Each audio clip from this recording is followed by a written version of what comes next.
The 15th of August, 1945, Camp Hearn, Texas.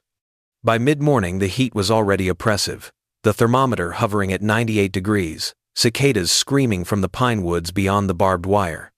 Inside, Compound 2, nearly 800 German prisoners crowded together in front of a single battered radio. Some leaned against wooden barracks, others shaded their eyes with caps they had been issued years before. Sweat darkened khaki shirts, but no one moved. All attention fixed on the static-choked voice cutting through the air. It was President Harry Truman. His words carried across the Atlantic and into the still air of Central Texas. Japan had surrendered. The Second World War, the most destructive conflict in human history, was officially over. For the American guards, many of them farm boys themselves, Truman's announcement meant only one thing: the promise of homecoming. Some wept quietly at the thought of reunions with wives and children. Others joked about getting back to cold beers, steady paychecks, and fields free of uniforms. Yet when they turned to look at the prisoners, they saw something they hadn't expected: silence, and an emotion so raw, it unsettled them. Not relief. Not joy. But grief. Standing near the back was 24-year-old Obergefreiter Klaus Hartmann, once a Wehrmacht infantryman from Bavaria. He had been captured at El Alamein, transported across an ocean under armed guard, and put to work picking cotton in Texas fields. On paper, Hartmann was still the enemy. In reality, his war had ended 3 years earlier, and as Truman's voice faded into the summer air, Klaus felt something colder than defeat: the fear of going home. That night, in a small composition book he had managed to keep hidden from censors, he scribbled, "Today, the war ended. But I realize something that frightens me more than any battle. I don't want to go home." Hartmann was not alone. Within months, more than 5,000 German POWs in Texas petitioned the U.S. government for the right to stay. Their stated reasons were practical. Germany's cities lay in ruins, families scattered, economies broken. But beneath the petitions ran something deeper, harder to explain, something about Texas itself, and about the strange possibility of falling in love with the very country that had defeated them. Between 1943 and 1946, over 50,000 Germans lived behind American wire across the Lone Star State. They arrived as soldiers indoctrinated with Nazi propaganda, convinced that Americans were decadent, weak, incapable of sacrifice. What they encountered instead was a society that contradicted every lecture they had heard in Hitler youth halls. They had expected cruelty. Instead, they found a confusing, disarming generosity. The numbers alone told a startling story. In most U.S. camps, fewer than 2% of German prisoners requested to remain after the war. In Texas, the figure soared above 11%. Entire work details approached guards, not asking when they would be shipped back to Europe, but how to apply for residency. To German officials across the Atlantic, this was deeply troubling. To American officials, it was baffling. Captain Robert Martinez, the liaison between the War Department and Texas agricultural authorities, wrote in his March 1946 report, "We receive more questions about immigration law than repatriation schedules. These men are not opportunists fleeing ruin. They speak of affection for Texas, for America." His tone was not bureaucratic but astonished. Why Texas? Why here, and not Iowa, or Nebraska, or the Carolinas? Reports suggested the answer lay not in Washington's propaganda offices, but in the cotton rows, cattle ranges, and timber mills, where German soldiers labored side by side with Texans. Camp commanders noted that the highest numbers of immigration requests came not from urban compounds near Dallas or Houston, but from rural sites where prisoners worked shoulder to shoulder with American civilians. Here, under the punishing sun, conversations slipped past ideology. Shared sweat, shared bread, and the everyday humanity of farm life did what Allied leaflets never could. Letters preserved in archives give these statistics human voices.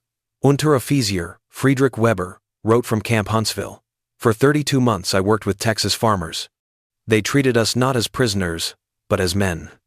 I learned more about freedom in those fields than in all my years in Germany. Otto Schneider, once of the 15th Panzer Division, admitted, "I was taught Americans were soft. Instead, they work harder than any Germans I knew. They invited me to Christmas supper. They treated me with dignity I never felt in my own army." The impact reached across the Atlantic. Families in ruins urged their sons to remain. One mother, Maria Hartmann, wrote to Klaus, "Your letters describe a place where enemies become friends. If such a place exists, stay there." Germany will take many years to be what Texas already island. By late 1945, Washington could no longer dismiss the phenomenon as anecdote. The State Department formed a commission to study what was happening in Texas. Their findings were extraordinary. Productivity levels among German POW laborers exceeded those of American civilians by 27%. Agricultural output rose by tens of millions of dollars. Even more surprising, Texas employers often paid Germans not token Geneva-mandated wages, but the going rate, $1.25 a day for field work, higher for skilled tasks. In return, the Germans sent money home, bought American cigarettes over German brands, requested cowboy boots, and Stetson symbols not of captivity, but of belonging. Numbers only hinted at the deeper change. Camp chaplains recorded spikes in church attendance, baptisms, and conversions. Psychiatrists measured drops in depression and escape attempts. Prison libraries noted that requests for Nazi texts evaporated, replaced by English lessons and books on American history. Some men began signing letters with adopted nicknames. Hans became Johnny. Wilhelm became Bill. At Camp Hearn, the transformation took on a more intimate dimension. In 1943, Hans Müller had arrived a fervent Hitler youth, proud of his uniform. 20 months later, he was writing his parents, "Yesterday I dined with a Negro farmer and his family. They served me the best meal I have eaten since before the war. His children asked me to help them with their German lessons. In Germany, we were told Americans despise their colored people. But here a colored man welcomes me, his enemy, into his home. Everything I was taught collapses." His words reveal something greater than nostalgia, the disintegration of Nazi ideology itself. To grasp the magnitude of what occurred in Texas, one must step back to the geopolitical level. In Europe, Allied planners worried about how to re-educate a nation poisoned by fascism. Propaganda leaflets, denazification tribunals, forced exposure to atrocity films, all had limited effect. Yet here, in the cotton fields of Texas, thousands of men were abandoning Nazism voluntarily, not through lectures, but through human contact. The implications were staggering. Could democracy's greatest weapon be not coercion, but kindness, not indoctrination, but lived example? By December 1945, as petitions for permanent residency piled up, officials began to understand that Texas was not simply housing prisoners. It was running, unintentionally, one of the largest and most successful ideological rehabilitation experiments in modern history. The State Department's secret conclusion was both unsettling and inspiring. Texas farmers had achieved what armies and governments could not. They had transformed the enemy, one conversation, one meal, one shared harvest at a time. And as the cicadas screamed outside the barracks at Camp Hearn on that blistering August day, men like Klaus Hartmann understood with quiet dread that their future was no longer in Germany. They had tasted something rare, human dignity, and knew it would haunt them forever. The war was over. But for these prisoners, the real battle was only beginning. The struggle between going home and staying where they had finally discovered what home could mean. The numbers came first, neat columns that seemed too tidy to contain what they truly measured. The unmaking of an ideology in the most ordinary of places. Between January 1943 and August 1946, German prisoners in Texas volunteered for agricultural work at astonishing rates well above any other state. Reports logged participation at more than 94%. Productivity tallies ran 27% higher than local averages. County agents, who were used to tracking rainfall and boll weevil counts, suddenly found themselves charting something stranger: the way dignity could turn a man's hands faster. On a hard-pan road west of town, a cattle spread opened onto a horizon of heat-shivered light. There, a young guard named Eddie Wilbanks watched 6 German prisoners string fence with a rancher everyone called Tom Wilson. Eddie had killed time in the Pacific before a medical discharge put him on light duty stateside. He expected sullen labor. What he saw instead were men learning the language of work.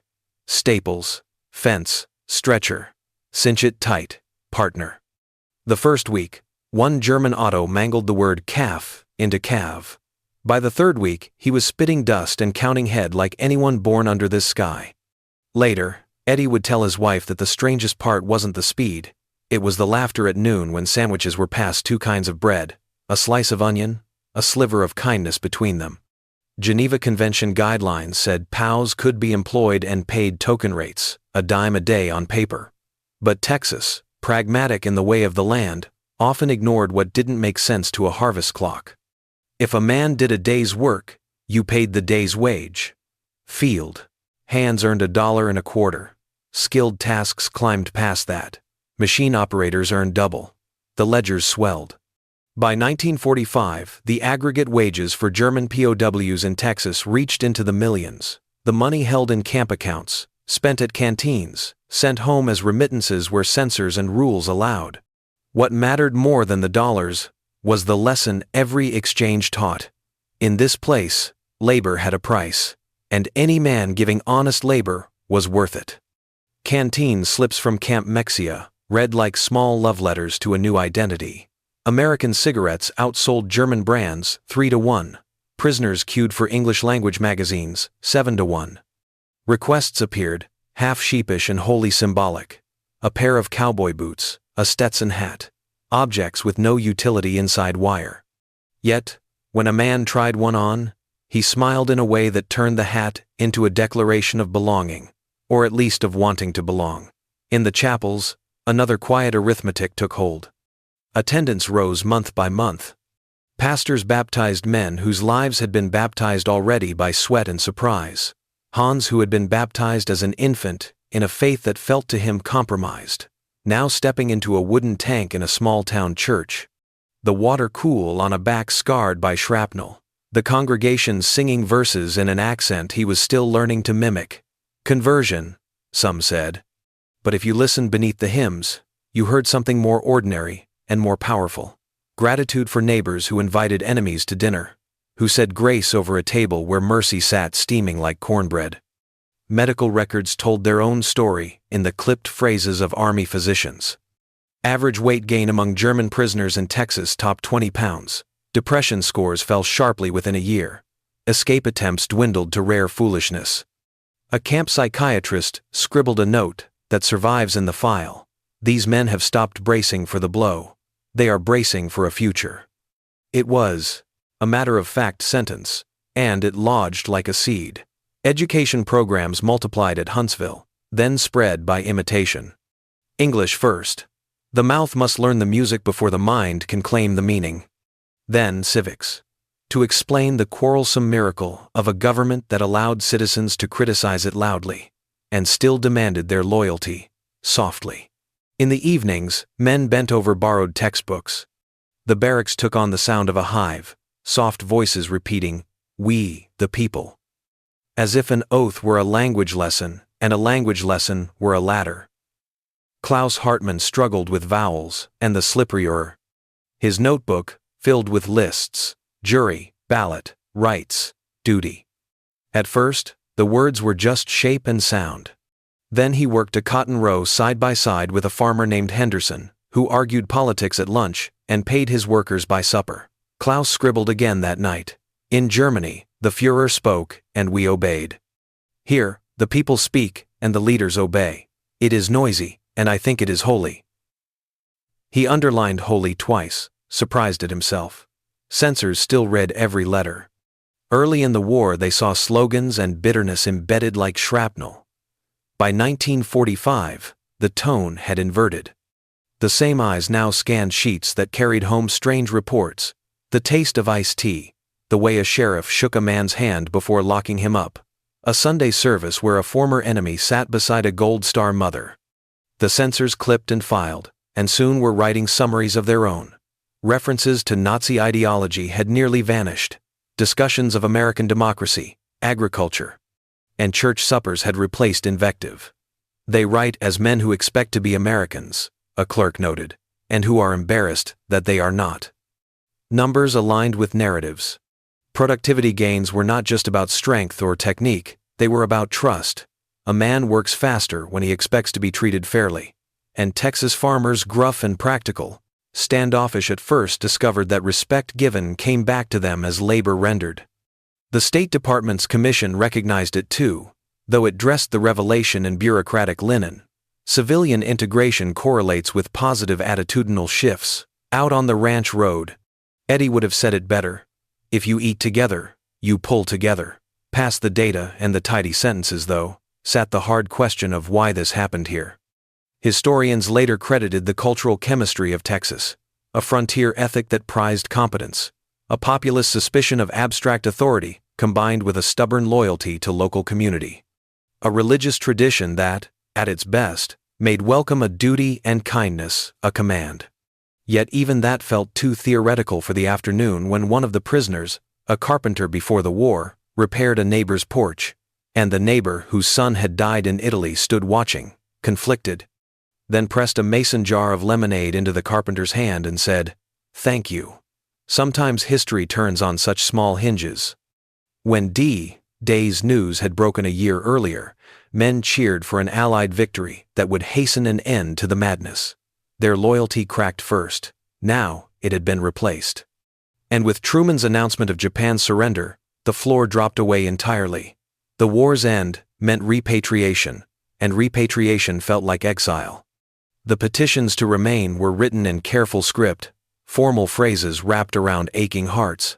They spoke of ruined cities and broken families, yes. But in the lines between, you could read the deeper reason.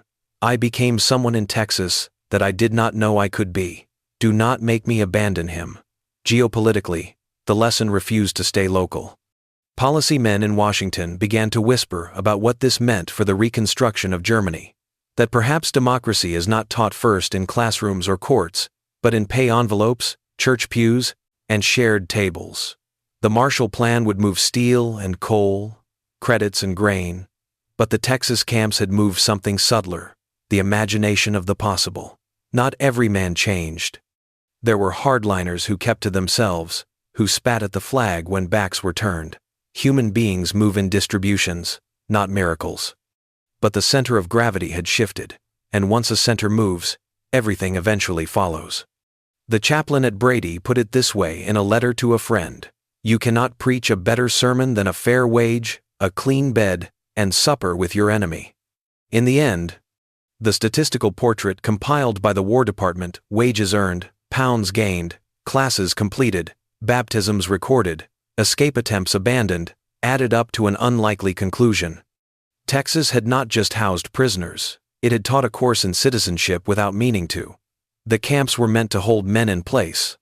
Instead, by an alchemy of decency and work, they set men in motion toward a country they did not yet possess, but had already begun to love. The files closed each night with the dry snap of a cabinet drawer. The cicadas droned. And in the barracks, under the weak light of a single bulb, Klaus traced a new word at the top of a fresh page: home. He did not know what country that word belonged to. He only knew that its shape now looked a lot like Texas. By the spring of 1945, the transformation had gone beyond subtle gestures. The Germans were no longer just adapting, they were beginning to identify with the world around them. To guards and commanders, the shift was almost unnerving. These were men who had marched into battle under the swastika, and now they were singing American songs on Saturday evenings, debating Roosevelt's New Deal, and buying cowboy boots from local merchants. The barbed wire still stood, but the lines dividing captor and captive were blurring in ways no one had predicted. Colonel James Patterson, at Camp Hereford, wrote in his monthly report, "They arrive, expecting a concentration camp. Instead, they find a rancher who pays them wages and invites them to dinner." Some refuse to believe this is genuine. Others surrender to it completely. The dissonance breaks them quicker than hunger ever could. His words, meant for the War Department, captured the psychological earthquake unfolding behind the fences. Numbers confirmed what officers observed. German POWs in Texas earned more than $4.7 million collectively by 1945. That money filtered back into the local economy, canteens, shops, even remittances wired through official channels to families in Germany. Canteen records revealed a clear pattern. American cigarettes outsold German ones, 3-1. Magazines and newspapers in English circulated 7 times more than German-language materials. And requests for American-style items piled up. Levi's, flannel shirts, cowboy hats. They weren't buying survival, they were buying identity. At Camp Mexia, where cattle ranches employed large prisoner detachments, Texans joked that the Germans were turning into cowboys faster than the boys born in the Panhandle. Rancher Tom Wilson laughed in an interview years later. First day, they could barely sit a horse. 6 months later, they were roping calves and arguing about the best saddle. Some of them talked like they were raised here. His words weren't exaggeration. Camp reports documented that German volunteers outnumbered conscripts for cattle work. Prisoners requested repeat assignments, sometimes fighting over who got to ride out with the ranchers. Education mirrored this hunger to belong. Camp Huntsville expanded its prisoner program into something resembling a community college. Classes in English, civics, American history, and agricultural science filled quickly. Attendance was voluntary, yet nearly 4 out of 5 prisoners enrolled. By 1945, demand was so high that makeshift classrooms overflowed, and administrators scrambled to find more textbooks. In Mexia, 67 prisoners pooled their wages to purchase encyclopedias and American literature, creating study groups that met 6 hours a day. They weren't just learning a language, they were rehearsing a future. Hans Müller, the former Hitler Youth turned farmhand, recorded his astonishment in a letter home. "Yesterday I debated with another prisoner about the Constitution. Imagine me, once a soldier who obeyed orders without question, now arguing about amendments in a language not my own. I felt freer in that moment than in all my years as a German." His reflections were intercepted by censors, filed away, and quietly circulated among officials trying to understand what was happening. The conclusion was clear. Texas was reprogramming German minds, not through propaganda, but through lived democracy. Christmas 1944 offered a more visible sign of the transformation. In Brady, Texas, 347 prisoners attended midnight mass alongside local parishioners. Father Michael O'Connor later wrote, "They sang Silent Night in both languages, tears on their faces. I could not tell who was the enemy and who was the neighbor." Across the state, similar stories unfolded. Prisoners carving ornaments for American families, learning English carols, eating Christmas dinners in homes where portraits of American sons lost in battle hung on the walls. These weren't exchanges of charity, they were exchanges of identity. For both sides, humanity proved stronger than memory. D-Day in June 1944 had already cracked open the facade. When news came of the Allied landings in Normandy, camp commanders braced for anger, even riots. Instead, they heard cheering. At Camp Hearn, men huddled around a radio, murmuring relief that the Allies might reach their hometowns soon. Some admitted openly that they hoped Hitler's Reich would crumble faster. For American guards, it was surreal enemies celebrating their own defeat. For the prisoners, it was liberation at a distance. By 1945, that quiet betrayal of their homeland had matured into something more: loyalty to a new one. But this shift carried a cost. As surrender approached, many prisoners began to dread repatriation. Psychologists called it reverse nostalgia, a homesickness for a place that wasn't yet home. Captain James Morrison, a camp psychiatrist, described it bluntly. They are not mourning Germany's defeat. They are mourning their own impending deportation. For men like Klaus Hartmann, who now signed letters with Klaus from Texas, the thought of returning to rubble and bitterness felt like exile. Germany no longer seemed like the fatherland. It seemed like a foreign country. The petitions piled high. By late 1945, more than 5,000 German POWs in Texas requested permanent residency 5 times the national average. The War Department shuffled papers nervously. The German government protested angrily, claiming illegal ideological conversion. But the truth was simpler and more profound. No one had designed a program of indoctrination. Farmers had merely treated prisoners as workers. Pastors had welcomed them to worship. Neighbors had sat with them at supper. And that had been enough to dismantle an empire's ideology. The world beyond Texas noticed. When the Marshall Plan took shape, some policymakers pointed directly to the POW experience. If democracy could remake enemies in the cotton fields, perhaps it could remake nations in the ruins of Europe. Secretary of State Dean Acheson would later write, "The Germans who fell in love with Texas taught us more about democratization than all our white papers combined.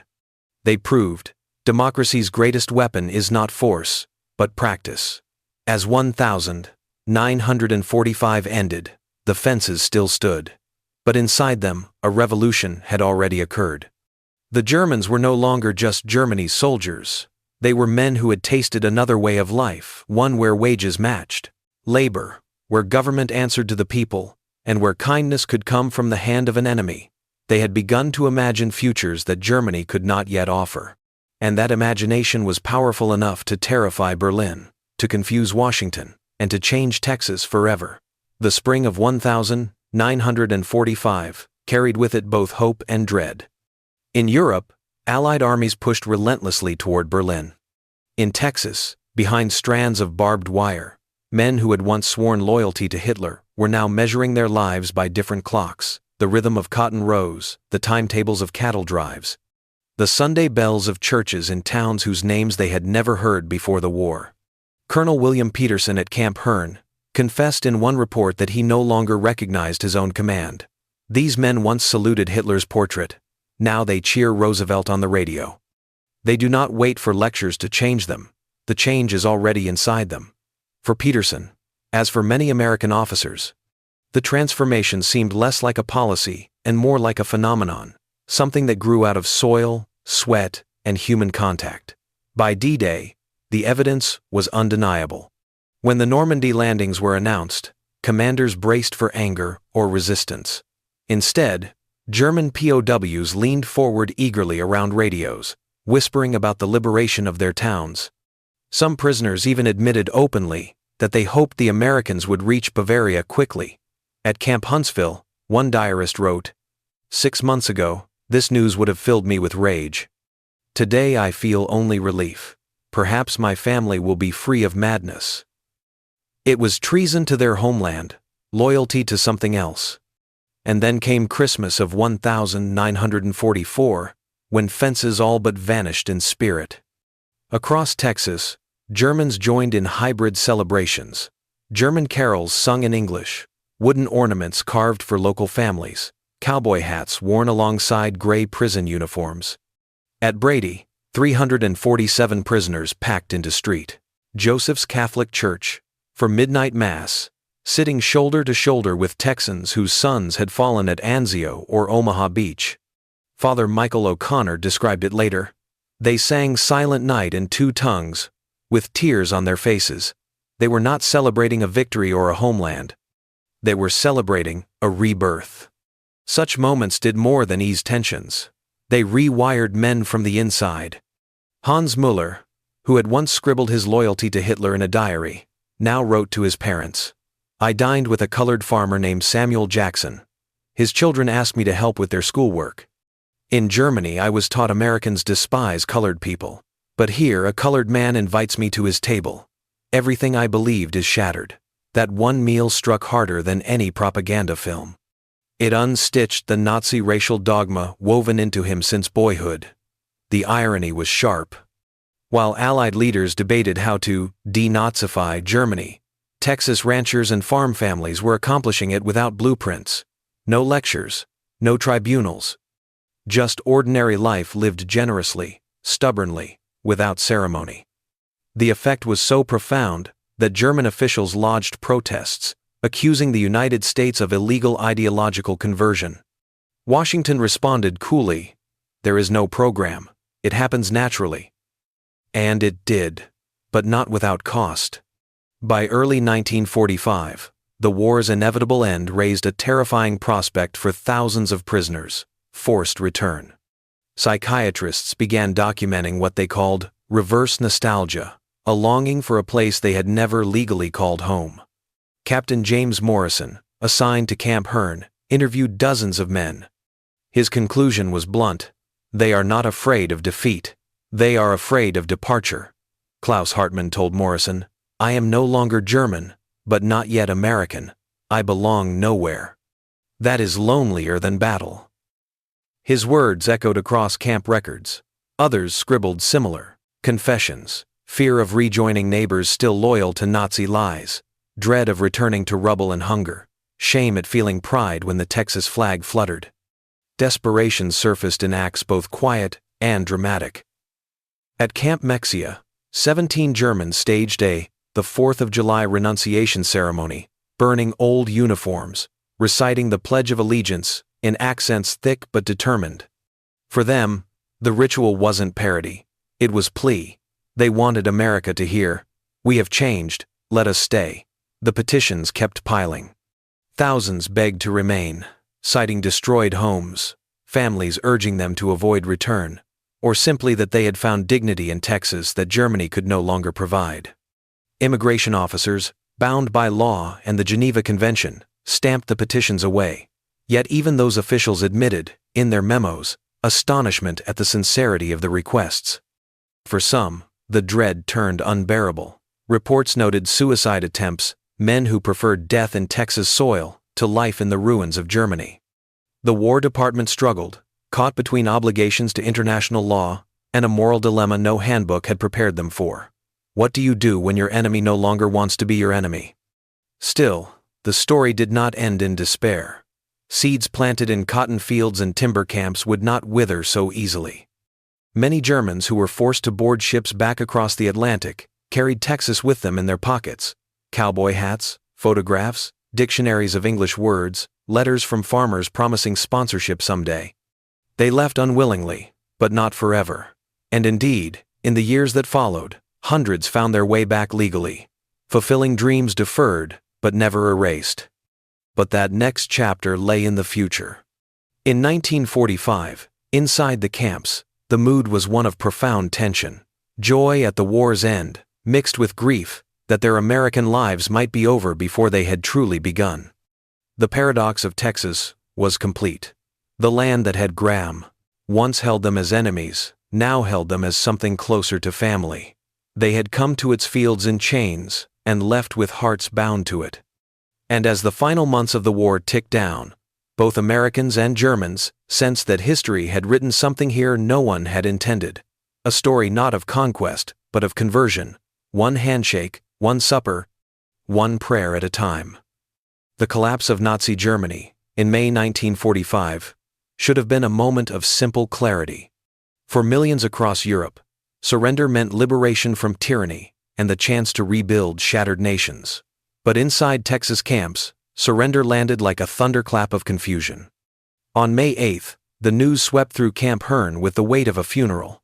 Guards expected relief or even celebration. Instead, Captain James Morrison, the camp psychiatrist, observed what he later called a collective breakdown. Prisoners gathered in small knots, not cheering, but silent, some weeping. They were not mourning Hitler's defeat. They were mourning their own forced separation from the country that had, paradoxically, set them free. "I am no longer German, but I am not yet American," Klaus Hartmann confessed to Morrison. "I belong nowhere." For a man who had once carried a rifle for the Wehrmacht, the statement was shocking in its honesty, and it echoed across interview after interview. Prisoners felt culturally orphaned, unable to imagine returning to German towns where neighbors still spoke of Hitler with reverence, where anti-Semitic conspiracies survived the rubble, where democracy remained a rumor. Otto Zimmermann scribbled in his diary, "My mother writes of neighbors who blame defeat on betrayal. They whisper of Jews and Americans as if they are villains. How can I return to such ignorance after seeing what I have seen here?" His words revealed the gulf opening between those still trapped in old ideology and those who had glimpsed a different way of life. For many, religious faith deepened that gulf. Evangelical chaplains in Texas recorded that hundreds of prisoners had undergone adult baptisms, often testifying to their rejection of hatred. Pastor William Roberts, at Camp Brady, wrote, "They see going back to Germany as a spiritual regression, a return to the corrupted faith that made Nazism possible. These conversions were not temporary gestures for better treatment. For men who had been starved of hope, they were lifelines.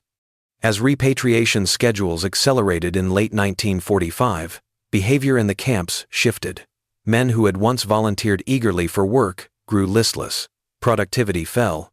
Teachers in education programs reported empty seats. Medical officers logged rising insomnia and depression. These were not unruly enemies anymore. They were homesick Americans who had never lived in America. At Camp Mexia, a group of 17 Germans staged a dramatic protest. On the 4th of July, they burned their uniforms, stood before fellow prisoners, and recited the Pledge of Allegiance. The act had no legal power, but its symbolism was devastating. They were renouncing one nation and begging to join another. Camp records noted the scene as extraordinary, an open declaration of allegiance to the very country that had captured them. Some men sought even more permanent bonds. Between January 1945 and August 1946, 127 German prisoners in Texas petitioned to marry American women. These were not paper unions to escape repatriation. They were born from Sunday dinners, church socials, and farm chores done side by side. One petition from Wilhelm Kruger to wed Sarah Mitchell read, "She loves me not for the uniform I wore, but for the man I have become." If America allows enemies to find redemption through love, then it is a miracle. The transformation seeped into every corner of camp life. Education programs, once designed for basic English, evolved into rigorous courses in constitutional law, American history, and business principles. At Huntsville, enrollment topped 90%.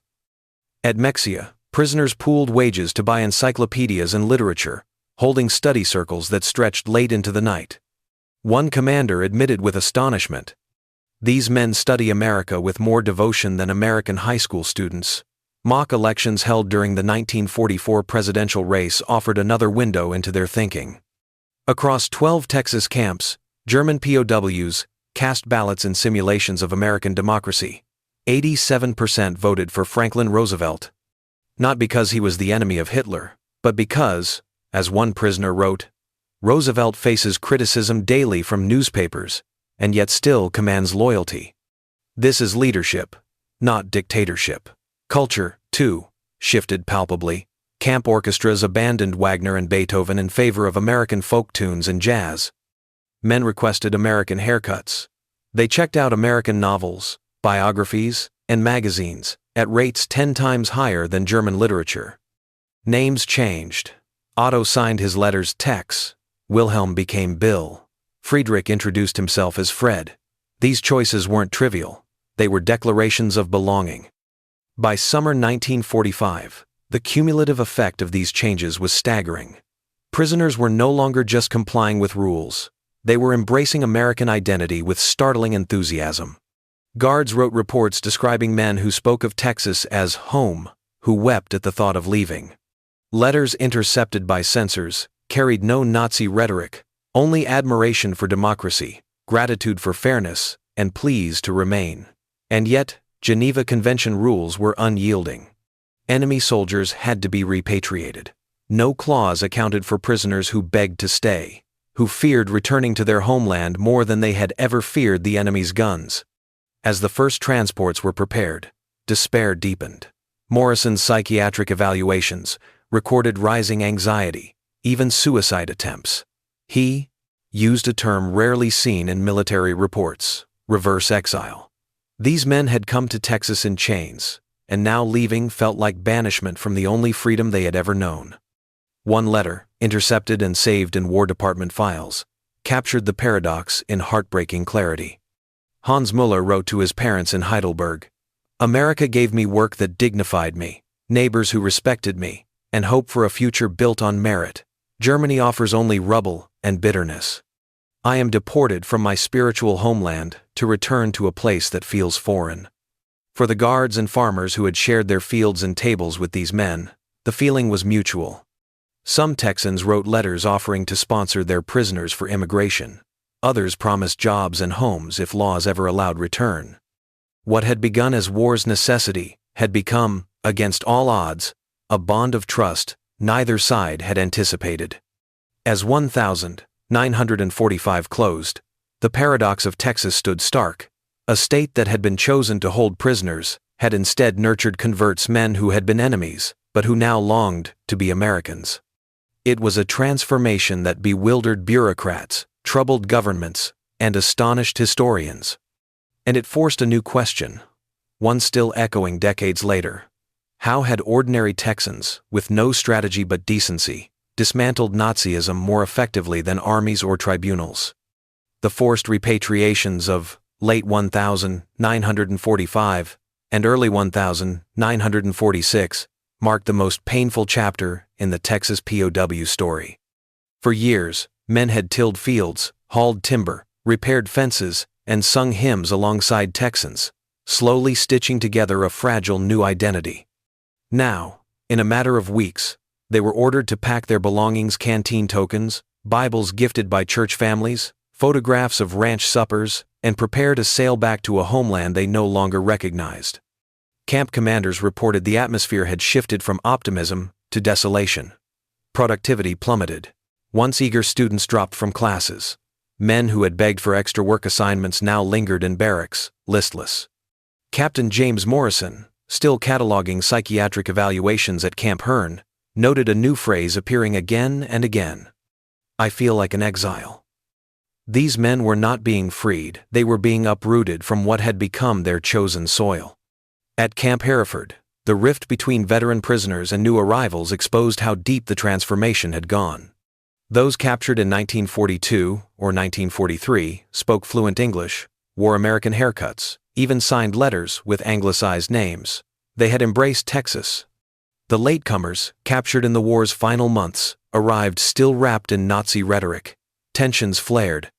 One veteran prisoner, Friedrich Weber, recorded in his diary, "The newcomers call us traitors for speaking English and thanking Americans. They accuse us of being brainwashed. But I cannot even speak the same language as them anymore, not because of words, but because of values." For men like Klaus Hartmann, the contradiction became unbearable. He had imagined staying in Texas forever, even prayed for it. Now, staring at a transport roster, he realized he was headed back to a country that felt more alien than the land that had once captured him. He told Morrison, "I have become more American in spirit than I ever was German. Sending me back is not a homecoming. It is a deportation from the only home I know." Some prisoners attempted desperate measures. At Camp Mexia, 17 Germans staged a symbolic renunciation of their past on the 4th of July, 1945. They burned their Wehrmacht uniforms, placed hands on their hearts, and recited the Pledge of Allegiance in halting English. It was part theater, part prayer. They knew it carried no legal weight, but the gesture captured the heartache of men clinging to an identity they could not keep. Others sought permanence through love. By mid-1946, 127 prisoners across Texas had petitioned to marry American women. Camp officers reviewed cases that defied cynicism. These were not calculated attempts to evade repatriation. They were genuine romances born of church socials, harvest suppers, and quiet conversations across farm fences.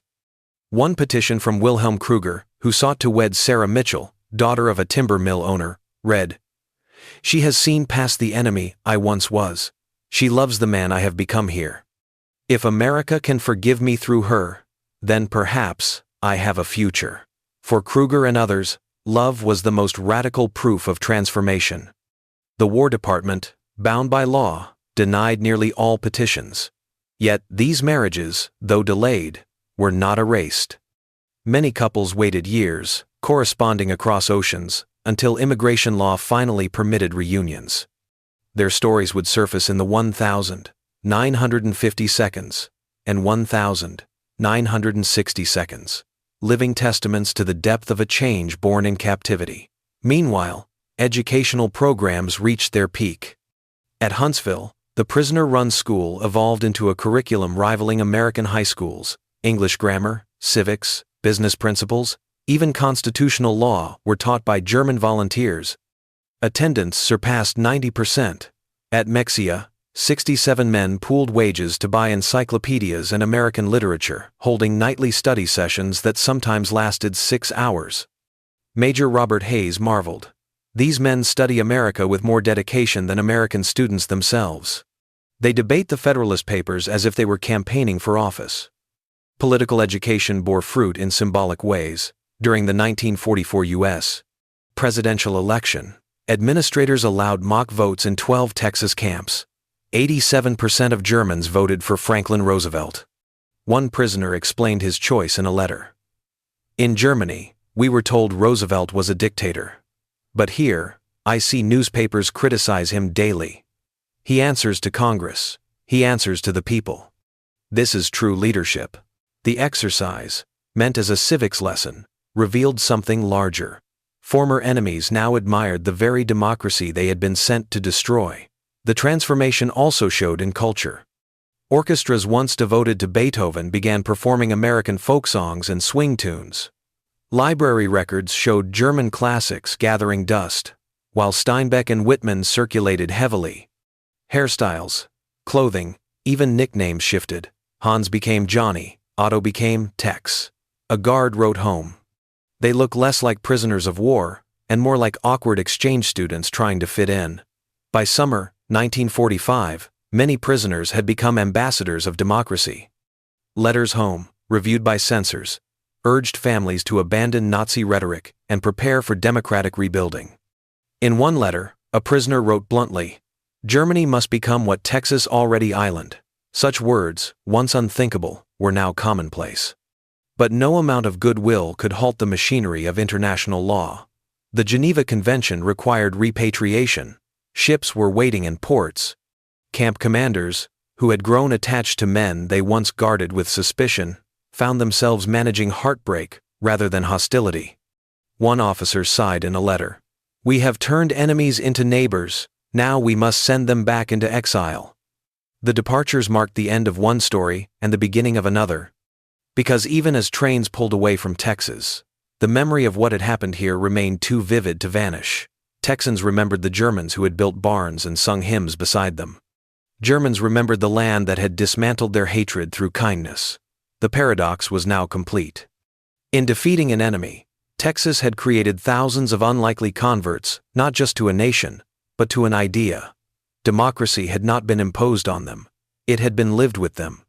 And for many, that experience would prove irreversible. The ships carried them away, but Texas never truly left them. In the late 1942 and through the 1952, a trickle of former prisoners began finding their way back, this time, not as captives, but as immigrants. For some, the return was swift. For others, it took years of paperwork, sponsorship letters, and relentless persistence. But one by one, the men who had once feared Texas heat and American guards came back by choice, determined to root their futures in the soil that had reshaped them. Hans Müller's story became emblematic. Forced to return to a ruined Heidelberg in 1946, he spent 6 years working in Hamburg factories, saving what little he could. All the while, he corresponded with Samuel Henderson, the farmer who had once given him both work and dignity in Robertson County. In 1952, Henderson sponsored his immigration. Müller returned, purchased 40 acres, and built a farm that would become one of the county's most successful vegetable operations.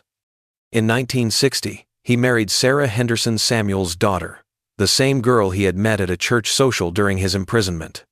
Their wedding announcement in the Bryan Daily Eagle read almost like fiction. Bride and groom first met while he was a prisoner of war in Texas, now united as American citizens. Otto Zimmermann's journey unfolded differently but spoke of the same devotion. After years of obstacles, he returned in 1954 under the sponsorship of Robert Wilson, the timber mill owner who had employed him at Camp Huntsville. Zimmermann brought forestry expertise honed in Germany, and under his management, Wilson's operation expanded threefold, becoming one of the state's largest lumber concerns. In Huntsville, Otto rejoined the Baptist congregation that had baptized him during the war, this time not as a foreign prisoner, but as a deacon. In 1967, during the church's 75th anniversary, he testified, "I came to Texas as Hitler's soldier, and left as Christ's servant. America gave me not just freedom, but purpose. Others brought different skills. Friedrich Weber earned an engineering degree in Munich before immigrating to Houston in 1958. With knowledge of petroleum refining and Texas geology gleaned from prison work details, he became a vital figure in the Gulf Coast oil industry. By 1970, Weber held 17 patents in refining technology and served as chief engineer for Texaco's largest Houston facility. In 1969, he founded a scholarship program to send German students to Texas universities, declaring, "I only repay what Texas gave me freely." These individual triumphs added up to an extraordinary collective impact. A 1965 study by the Texas Agricultural Extension Service revealed that former POWs who had immigrated legally were now running farms and businesses valued at nearly $24 million. Their enterprises employed hundreds of Texans and pumped millions into local tax rolls. In a twist of history, the very men once viewed as enemies were now fueling Texas's prosperity. Religion anchored many of these lives. Archival research in the 1970 seconds traced hundreds of former prisoners who had converted in Texas chapels. Astonishingly, more than 90% maintained their new faith after repatriation. Some became lay leaders in German towns. Others helped plant evangelical congregations influenced by American models. In Texas itself, dozens returned as committed church members. What had begun as Sunday services in guarded compounds had blossomed into lifelong spiritual identities.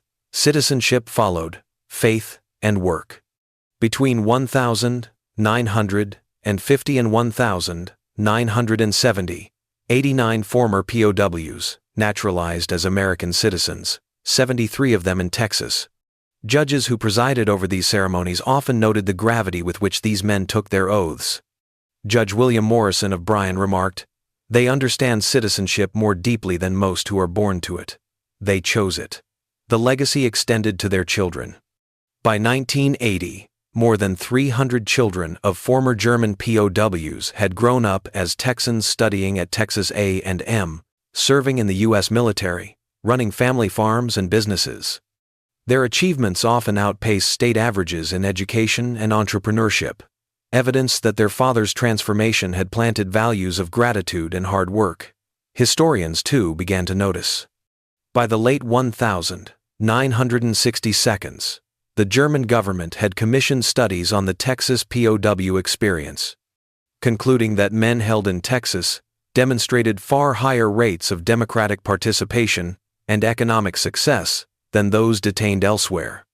American policymakers studying post-war democratization pointed to Texas as proof that ideological transformation required more than punishment, it required community. Secretary of State Dean Acheson later wrote, "The German prisoners who fell in love with Texas taught us more about democratization than our policy papers ever could. They proved democracy's weapon is not force, but its daily practice."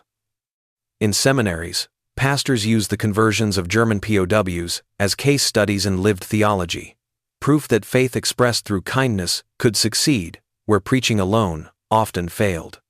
At universities, professors archived letters, diaries, and reports as part of curricula on cultural adaptation and international reconciliation.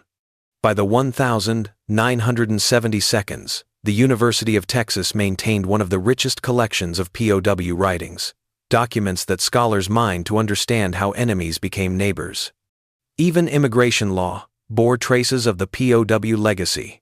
In debates leading to the Immigration Act of 1965, some lawmakers cited the Texas example as evidence that America could integrate even former enemies. Senator Edward Kennedy argued, "If Texas farmers could turn Nazi soldiers into good Americans, surely we can welcome others who come in peace." By the 1970 seconds, the story had crossed into diplomacy. When Chancellor Willy Brandt visited Texas in 1970, he met 12 former POWs who had become citizens.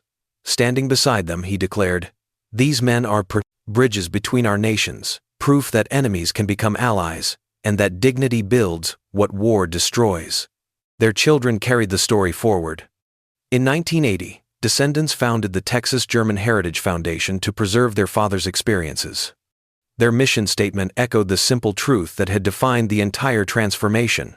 Our fathers came to Texas as Hitler's soldiers, filled with hatred. They left as democracy's converts, forever changed by kindness they were taught could never exist. By then, nearly 5,000 former German POWs had legally returned to Texas. Their combined economic contributions topped $2 billion, and their descendants numbered more than 15,000. Yet no statistic could capture the essence of their story. The lesson was simple but profound. When democracy is practiced sincerely through fair wages, honest work, shared meals, and open pews, it has the power not just to defeat enemies, but to turn them into defenders. They had come as captives. They stayed as citizens. And in their journey lay proof of democracy's most radical promise, that kindness can conquer where armies cannot. By the 1,980 the story of German POWs in Texas had shifted from quiet memory to celebrated history. What began as a wartime necessity, rows of barracks built to contain enemies, had become a parable of how democracy could heal. Former prisoners had become farmers, engineers, professors, deacons, husbands, and fathers across Texas. Their children and grandchildren carried dual legacies, a German surname and a Texan spirit. The Texas German Heritage Foundation, founded in 1980, sought to preserve those voices before they faded. Its first archives were filled with diaries, petitions, and letters once censored by army clerks. One entry, written decades earlier by a prisoner staring at barbed wire, became the foundation's creed. I no longer feel German. When I see the Texas flag, I feel pride. When I hear the American anthem, I feel hope. If that makes me a traitor, then I am guilty. But I believe it makes me free. The numbers were impressive. Of the 5,424 German POWs who had petitioned to stay in Texas, more than 4,900 eventually succeeded through immigration channels after the war. Their combined economic contributions by 1990 exceeded $2.3 billion.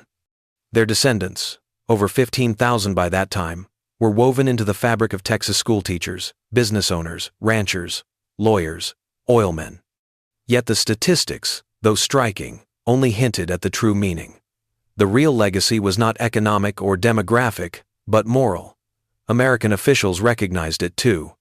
When the State Department assessed the success of the Marshall Plan in Germany, it pointed back to the POW experience in Texas. Democracy is not transmitted by pamphlets or tribunals, one analyst wrote, but by contact with its daily practice. The lessons learned behind Texas barbed wire informed U.S. ADS policy for decades, shaping approaches to post-war reconstruction in Europe and beyond. Churches remembered as well. Baptist and Methodist pastors pointed to the POW conversions as proof that the gospel's power lay not in loud preaching, but in quiet witness. Farmers who prayed with their workers, congregations who welcomed their enemies into pews. Dr. Robert Martinez at Southwestern Seminary put it plainly. Texas farmers accomplished with supper tables what missionary boards could not with strategy papers. International observers marveled. British historian Michael Howard called it democracy's finest hour, not for what America forced on its enemies, but for what its people offered freely. Chancellor Willy Brandt, in Texas during 1970, described the former POWs as living bridges between our nations. By then, the story had become folklore. Texans spoke of our Germans with affection, recalling Christmas carols sung in 2 languages, barns raised faster with extra hands, friendships that outlived war. For the former POWs themselves, memory remained both tender and bittersweet. They had come in shackles, and many had left against their will. But those who returned by choice knew they had gained something rarer than freedom, belonging. Klaus Hartmann, the Bavarian soldier who once feared going home more than he feared battle, lived out his days as a farmer in Robertson County. In an oral history recorded in the 1,970 seconds, he said softly, "I came to Texas as a prisoner.